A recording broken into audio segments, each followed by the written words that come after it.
much it costs to sell your house. I'm selling my house and I'm paying off the final 1/3 of my $30,000 in credit card debt. I didn't know going into 2026 that I was going to be selling my house, but here we are. This is going to change ever so slightly depending upon where you're located. I'm located in New Hampshire, but even then, not every single house in New Hampshire is going to have the same exact cost associated with it. It's had a hair straight across my eye.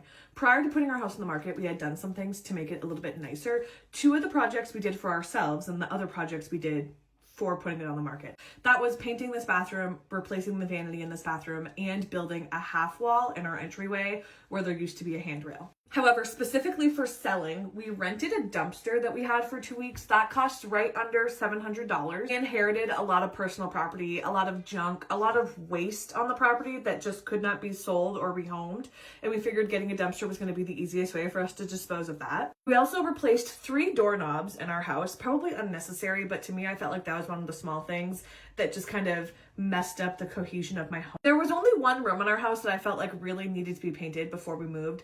It had some patched holes. It was just kind of a dingy color, really needed to be refreshed, and it was wide open to our kitchen. We also got a gallon of paint to paint that room. We did already have the paintbrushes and other painting supplies. Commission to realtors, buyer's agent, and seller's agent was 6% of the selling price. Our case was $36,000, which is quite a bit of money, but our realtor took a discount on our home buy, and our buyers offered significantly over asking.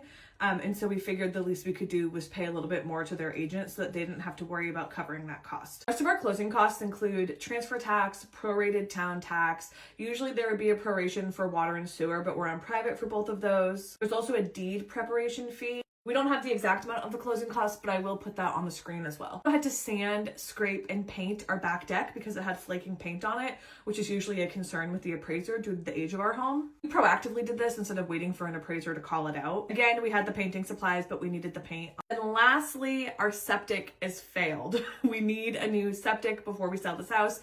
That's going to be just about $24,000. We cannot get out of paying that cost. It is what it is. It's like a part of life, I suppose. It's like one final farewell from this home. All in all, the cost to sell our house is approximately whatever the number on the screen is, because I'm not a mental math person. The good news is that we did not need to front the majority of that money. A lot of that is just coming out of our proceeds from the sale of the house, which makes it a significantly easier pill to swallow. The only thing we fronted the cost for was painting, dumpster, and doorknobs. I will say that our savings account took quite a hit with this whole process.